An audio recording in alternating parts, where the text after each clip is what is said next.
Hi y'all, welcome to Freedom Makers. I'm Amanda and today we are making a beef and barley soup for dinner. We had oatmeal for breakfast again. We had leftovers from last night for lunch today. And so we are making dinner strictly from our pantry, except for the carrots in this recipe. I had some in the fridge and I'm not going to let my fridge stuff go to waste just because we decided to do this challenge. So I'm going to throw carrots in, and they're actually going right now. With some onion, and we're going to do beef from the pantry that I canned earlier in the summer, and beef broth and some barley that I had in my food storage pantry, and we're going to make a soup for dinner. So here is my carrots and my onion. I've got these going in just a little bit of olive oil. If you have canned carrots, you can certainly use that, but saute your onion first, and then put that in when you put the rest of the canned vegetables. Okay, so while my carrots are going, I'm going to go ahead and throw in some garlic powder, some pepper, a little pinch of salt, some parsley. I really like parsley, as you can tell. And this is just some stock I had in my pantry. I usually don't keep too much beef broth, but I happen to have a carton of it. Next, this is my home canned brisket. I really like to get brisket when it's on sale in the summertime.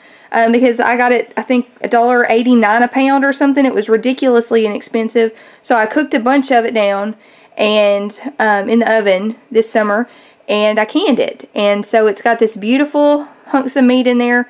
Most of the fat stays at the top, except I was just jiggling it around some, but usually you can take that off the top if that's important to you, and it's really, really yummy. And so this can is going to go in the soup now. So I looked in it, I smelled it, it smells good. I'm going to leave that fat in there because that doesn't bother me. If you're in a life-changing kind of situation, SHTF, whatever, then you're going to want to keep that in your food anyway. And so it's just these big hunks of meat. It's going to be wonderful in this soup. We're going to bring this up to a boil, and then I'm going to add in the barley. I also have a can of Rotel tomatoes here. I'm just going to put like 2 tablespoons in here. We don't like a lot of heat, but it's really pretty. It gives it a little bit of color and a little bit of extra flavor. And so I like to do that when I'm doing soup. And then the rest of this I'll just pop in a little container in the fridge. I'm also going to throw in our leftover turnip greens from yesterday. That's not going to hurt anything, and I like to use my leftovers, especially when I'm making soup. It's just a really practical thing to do, and I like to be practical. So scrape those in here. They'll go great with the soup, and we won't just have a spoonful of anything in the fridge that I got to contend with later. And then I'm also going to put just a little bit of nutritional yeast in here.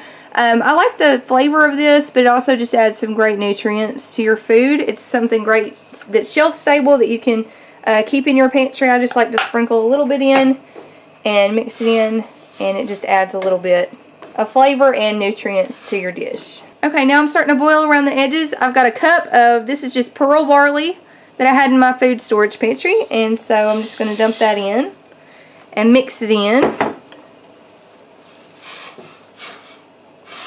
And let that boil. This is going to come to a boil for a good 45 minutes or so. And then at the very end, the very last thing I'll add in is a can of peas. Now this is a store-bought can of peas because last year mine failed. And so I bought several cases of canned peas just so that we have some. Because most of my family does enjoy them on a very regular basis. And so this is what I have in my pantry at the moment. These will go in at the very end because if I put them in now and it boils for 45 minutes, they're going to turn to mush and be like liquid. So you just want to keep an eye on this and stir it, you know, every so often and make sure that it's not sticking. I realize that there is a lot of parsley in here, and it's looking even greener because of the turnip greens that I threw in here. So definitely modify this recipe just according to your taste. If your family likes a certain spice or herb, definitely throw that in there. Whatever they want to eat, whatever they enjoy, is going to make this meal great. And we're just going to cook this until the barley is tender. And here we have it, friends. Dinner from the pantry. There's lots of beef in this. Some of it's still in pretty big hunks. And the carrot and everything. This is going to be amazing. It tastes very nice. And it's going to be nice and warm on this very cold evening. And it all came from the pantry except the carrots. Which if I had had those canned, they would have too. So thank you guys again so much for joining us on day 2 of eating from our pantry. Tomorrow we'll continue this. Hopefully in the morning I will actually remember about that applesauce cake. We had oatmeal again this morning because I forgot about it, but it's in the fridge, and so we'll probably have that in the morning if I remember. We'll have the soup for leftovers for lunch, And then for dinner, we'll make something new from the pantry. So I'll bring you guys back then. Thank you guys so much for stopping by. I'll catch you then. And I hope you are eating something delicious tonight too. Bye guys.